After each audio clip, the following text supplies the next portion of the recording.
You're ugly, but you're still her sister, so celebrate her wedding. The groom is your ex-fiancé, but don't worry about it. Oliver's spiteful voice, intent on mocking me, made me feel sick. If this were the old me, I would have been saddened and depressed by Oliver's belittling words. But I'm no longer someone who gets pushed around by him. Huh? I don't have a sister, remember? What? It was my turn to get back at Oliver, and I began to calmly plan my next move. My name is Hannah Smith, 28 years old. I've been dating Oliver Jones, who is a year older than me, for 4 years. I used to often see Oliver around our shared neighborhood at local stores. Oliver was loud when he talked, so I could hear him even from a distance. I never talked to him, but I knew about him one-sidedly. However, my first impression of Oliver wasn't good. Because most of the conversations I overheard were his boastful talks, making me think he was someone who looked down on others. Gradually, as I saw Oliver's confident demeanor whenever I saw him, I started feeling more confident myself. He became a source of energy for me, making me feel like I could live more confidently. Then, one day at a restaurant, I ended up sitting next to him by chance. We talked a little and exchanged contact information since we lived nearby. We started messaging each other, greeted each other when we saw each other outside, and even went out for meals together. As I got to know him better, I found out that Oliver was not only bright and energetic but also serious and hardworking. I was drawn to him, and it turned out the feeling was mutual. Oliver confessed his feelings, and we started dating. Hannah, I want to be with you from now on. I think we can be a great couple, supporting each other. When I started dating Oliver, he mentioned wanting to marry someday, so I was thinking it was about time to get married. However, Oliver didn't seem very enthusiastic about marriage. We had been living together for about 2 years and knew we could make it work, so I started to think seriously about marriage. Well, don't you think we should start thinking about the future? We're almost 30, after all. We'd been together for 4 years, so I wanted to have a serious talk about marriage. Hoping to get married before turning 30. I mustered the courage to bring it up several times with Oliver. What's the rush? Let's talk about it some other time. But every time I tried to bring it up, Oliver was non-committal, always putting it off. I was getting anxious about our relationship going nowhere when one day, Oliver said he needed to talk. We sat facing each other in the living room. I thought he had finally decided to propose and listened nervously, but Oliver said something unexpected. Let's break up. I can't imagine a life married to you. What? I was shocked by his sudden talk of breaking up. But Oliver, looking exasperated at my reaction, pressed on. I'm just fed up with you. Plus, I hate being rushed into marriage. So let's just break up quickly. I couldn't help but respond emotionally. What? You are the one who talked about marrying someday. I've been waiting all this time. The shock was immense since I had assumed Oliver was serious about marriage when we decided to live together. I loved him, so his words hurt me deeply. I was also angry that he had kept me waiting for 4 years if he had no intention of marrying. As I tearfully responded, Oliver coldly dismissed me. Enough of that. Just break up and get out of the house. You need to leave. He treated me as the bad one, looking annoyed at my surprise. His cold attitude made me sad, but I realized I couldn't do it anymore with him. His heart was no longer with me. And anything I said would be pointless. Fine, I understand. I'll move out soon. I managed to calm my feelings and decided to end the relationship. Since tomorrow is a day off, I was planning to prepare for moving out, but then Oliver said something unbelievable. What? You're still planning to stay here? We've broken up. Get out now. I told Oliver that it was impossible to leave today because I needed to prepare, but he wouldn't listen and seemed about to explode in anger. I was furious at how Oliver was being selfish and not considering my situation, but I didn't want to exhaust myself any further. All right, I'll pack my things right now. Seriously, you're such a hassle. You should have said that from the start. Despite the sadness I felt from Oliver's unhidden annoyance, I left the room to quickly pack my belongings. I didn't want to come back to this house ever again, and I knew Oliver wouldn't help me with my things. Fortunately, I didn't have many belongings, so I decided to take only what was absolutely necessary and leave. Thinking about the sudden breakup and what was to come, I felt like crying again but managed to hold back the tears and continued preparing. From another room, I could hear Oliver talking on the phone. His voice was loud. Finally broke up with her. I can't wait to see you. Once she's gone, let's live together. Hearing this conversation, I realized Oliver had been cheating on me, which explained the abrupt breakup. I didn't know how long the affair had been going on, but knowing he cheated and hearing him badmouth me made me even sadder. With just the essentials, I left the house as if escaping. Afterward, I threw myself into work to distract myself from the sadness. I'm not good at handling stress, so I kept busy to avoid dwelling on the past. I chose a new place to live in an area where I was unlikely to run into Oliver, and at first, I was solely focused on getting used to living alone. Although I sometimes cried thinking about the past, I eventually adjusted and settled in. Then, I received a call from Oliver's number. After the breakup, I had deleted all his contact details and changed my own phone number and email. So I was surprised to see a familiar number. I didn't answer the call, wondering how Oliver knew my new contact information. I felt a bit scared at this moment and tried to convince myself it was just a coincidence. But then I thought, maybe he regrets breaking up with me. This idea gave me a bit of hope, so I decided that if he called again, I would answer the phone. The next day, Oliver called, so I answered. Hello, what do you want? I was nervous inside but tried to remain calm. Wondering why he would go to the trouble of finding my new contact details, I listened, but Oliver said something unexpected. Hey, you must be struggling since we broke up, right? Thought I'd want to get back together? Then, Oliver started the conversation by mocking and laughing at me. It seemed he had called just to ridicule me, assuming I was struggling after our breakup. Oliver knew I was emotionally vulnerable.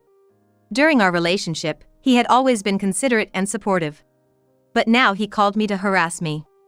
I was saddened by his behavior, thinking he wanted to see me cry.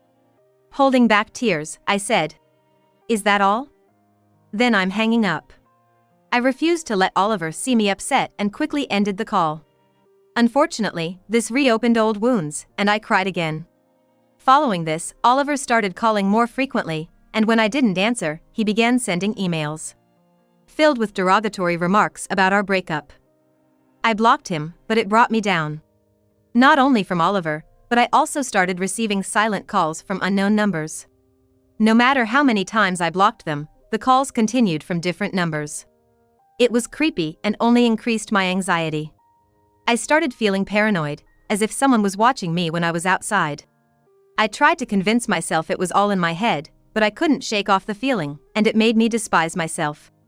As the days went on, I became sleepless from fear and anxiety, which began to affect my work, leading to a vicious cycle of illness and absence. Unfortunately, this led to causing trouble at work, taking more days off, and eventually being fired. The company I worked for was where I had started as a part-timer and worked my way up to a full-time position. After failing to secure a job post-community college, I juggled multiple part-time jobs, aiming for a full-time position. The president of this company was a woman named Isabella, a year younger than me. Isabella had started her own business while in college and, though still a small company, it was gradually growing. As a hard worker and a beautiful woman, she was someone I admired as a fellow woman. I respected Isabella and was overjoyed when she offered me a full-time position. Therefore, when she said she couldn't employ me any longer due to my mistakes and continuous absences, I couldn't say anything. We're still a small company, so we can't cover for you any further. I'll give you some severance pay, but I'm sorry, you'll have to leave. Recently, after receiving several reprimands for my mistakes, hearing these words made my blood run cold. Leaving here meant a tougher life ahead with no other job in sight. I wanted to make amends, but recalling my past failures, I resigned myself to the fact that it was impossible. I'm sorry for the trouble I've caused. I managed to say without breaking into tears and returned home, dazed. I had some savings and severance pay, but it wasn't much. I needed to find another job quickly, or I'd be in a precarious situation. Remembering how I had failed miserably in job hunting before, I felt nothing but anxiety about securing a proper job. This worry left me feeling so drained that I couldn't muster the energy to do anything, and the stress I had been carrying only made things worse. For days, I was just depressed at home, unable to do anything, with a growing sense of urgency and anxiety. Then, another blow came. I received a wedding invitation from Oliver. I was shocked that Oliver knew my address, which I hadn't shared, and even after checking multiple times, it was definitely from him. Dizzy with disbelief at Oliver's audacity, I looked at the invitation, feeling even more disheartened. He probably wanted to humiliate me thoroughly. Otherwise, he wouldn't have bothered sending an invitation to an ex-fiancé he had broken up with. The fact that he quickly decided to marry his affair partner, after being non-committal and evasive about marrying me, hurt even more. Thinking about Oliver made tears well up uncontrollably. I wondered what all the time we had spent together meant and felt an overwhelming mix of sadness and frustration. At that moment, my phone rang. Considering the creepy calls I had been receiving, I was hesitant but relieved to see a familiar name. It was a friend from high school, with whom I hadn't been in contact recently due to living in different places and work. I hadn't reached out after breaking up with Oliver, not wanting her to know my situation. Just receiving a call from a close friend made me feel better. And I picked up the phone. My friend immediately noticed something was wrong and expressed concern. It had been so long since someone had spoken to me so kindly. Relieved, I opened up about everything. After talking for about 30 minutes, I felt lighter thanks to my friend's support. Sorry for suddenly venting. I apologized, feeling bad for burdening her right after she reached out. My friend reassured me not to worry and then shared the reason for her call, revealing a shocking truth. The next day, I received a call from an unknown number and, to my surprise, it was Oliver. He had gone through the trouble of using a different phone after I had blocked his number. "You're such a hassle. Just pick up the phone already." "So, I'm getting married soon, you got the invitation, right?" Oliver complained as soon as I answered and confirmed if I had received the invitation. "Yes, I received it, but what are you thinking?" I asked him why he would send an invitation to an ex-girlfriend he had broken up with. Ignoring my question, Oliver began talking about his fiancé, who turned out to be the president of the company where I had recently worked. The name on the invitation was Isabella, my former boss. And someone I had admired, but now I knew she was Oliver's affair partner. From Oliver's past conversations, it was likely that Isabella knew I was dating him. I had even told Isabella that I was considering marrying him while I worked there. After my plans to become a full-time housewife post-marriage were dashed. I felt infuriated knowing Isabella was having an affair with Oliver despite being aware of my situation. Oblivious to my feelings, Oliver proudly boasted about becoming the vice president after marriage. He even compared me to Isabella, belittling me in the process. His insults about my looks and income fueled my anger more than sadness. "I'll show you my big day. You may be ugly, but as a big sister, you should celebrate your sister's wedding. Don't mind that the groom is your ex-fiancé," Oliver said in a mocking tone. His attitude and intentions angered me, but his unexpected words left me perplexed. "What? I don't have a sister? What?" I'm an only child, so I couldn't understand why he said that. Thinking I was either bluffing or lying, Oliver responded with disbelief. "Cut the lies. Just come to the wedding." Without waiting for my response, he selfishly ended the call. His self-centered nature was as evident as ever. Having already emotionally moved on from Oliver, I decided to take revenge at the unavoidable wedding. He might think he can corner me and laugh, but I was determined not to let that happen. I began preparing for the wedding day. The wedding, thanks to Isabella being a company president, was extravagant. Held in a luxury hotel, the venue was filled with friends, business associates, and executives, making the spacious hall seem crowded.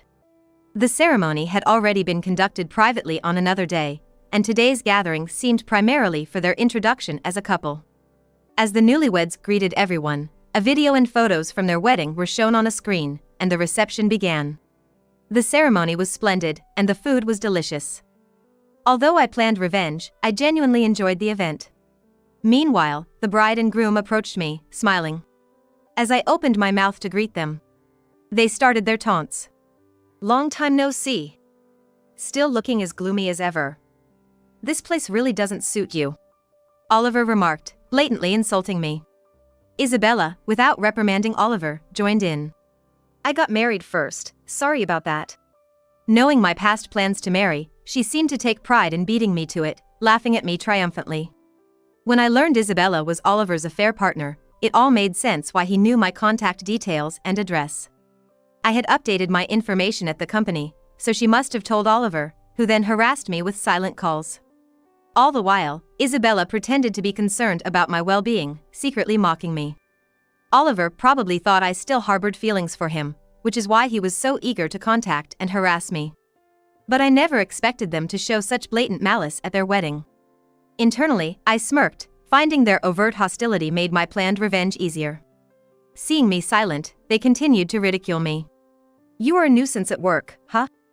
No one to clean up your messes now, living a life of poverty, right?" Oliver scrutinized me as if assessing my worth, taking pleasure in looking down on me. "Did you find a job after that? It must be tough with your health issues, Hannah. But we had no choice but to let you go, sorry," Isabella added, clearly pleased that Oliver chose her and that my life was seemingly in shambles. In the past, I might have believed their harsh words, blaming myself and feeling inferior. But now, having gained confidence and moved past my self-doubt, I retorted confidently. "Actually, I found a job right away. My work is going well, and my health has improved. There's nothing to worry about."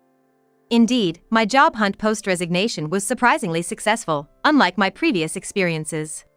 Perhaps my assertive approach during interviews made the difference, as opposed to my anxious demeanor during student job hunts. Working in a supportive environment with kind colleagues, I no longer suffered health issues and was thriving at work. Their surprised faces at my calm response only boosted my spirit. I continued assertively. "I never imagined you two were having an affair, but birds of a feather flock together, I guess." Initially, I was overcome with sadness, but gradually, anger towards Oliver for his infidelity, and towards Isabella for dating him despite knowing about me grew. I had planned to confront them, as I genuinely believed they deserved each other. Realizing Oliver's true nature, I felt fortunate to have parted ways. My confident smile must have thrown them off. "What do you mean by being so arrogant? How rude!" Surprised that I had actually talked back, both of them frowned, apparently not expecting me to respond in such a manner. Their frustration was palpable, almost reaching a point of aggression. At that moment, someone intervened between us. "Calm down. You still lash out when things don't go your way." My friend Hannah stepped in to shield me, intervening in our conversation. I was relieved by her timely intervention, especially given their seemingly violent demeanor. Both Oliver and Isabella were taken aback. "Sis? What are you doing here? You're her sister?"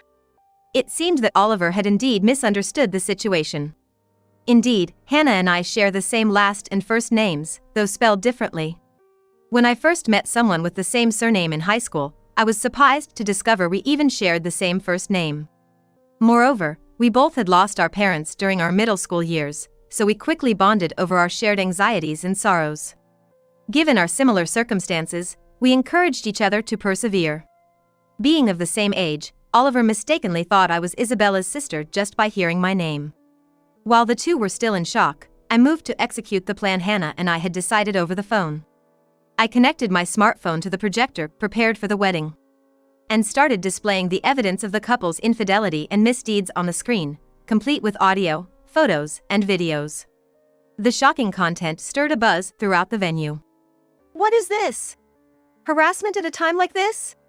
They tried to stop it but failed as the attendees, noticing their panic, became even more agitated. Hannah knew about my relationship. I had shared photos and Oliver's name with her, so when her sister mentioned her fiancé, Hannah realized Oliver had been cheating. Hannah knew her sister Isabella had a selfish nature, always wanting what belonged to others. Hannah had worked hard to earn money so that her sister wouldn't have to struggle, but Isabella used it as if it was her due. She had tolerated Isabella's whims, thinking it was bearable since they were sisters, but realizing Isabella was causing trouble for others, Hannah contacted me for confirmation. Hearing my complaints, Hannah decided she couldn't forgive them and suggested revenge. We both agreed and began investigating them, only to discover their cheating was just the tip of the iceberg. They were embezzling company funds. Further investigation revealed they were badmouthing me and Hannah. Especially Hannah, who was working right after high school graduation for Isabella's sake. Without Hannah's work, their future living expenses and Isabella's tuition fees would have been uncertain. Yet, Isabella mocked Hannah's efforts. "Embarrassing to have a sister with only a high school education working a bottom-tier job. Claiming she's doing it for me, such a nuisance." Shocked by her sister's ingratitude, Hannah resolved not to forgive her. We meticulously gathered evidence to unleash at the wedding. We also discovered they had badmouthed not only us but also their business partners, whose voices were also playing in the background. Their misdemeanors now in the open, the guests looked on with disapproval, and the couple frantically tried to excuse themselves. "Stop this now!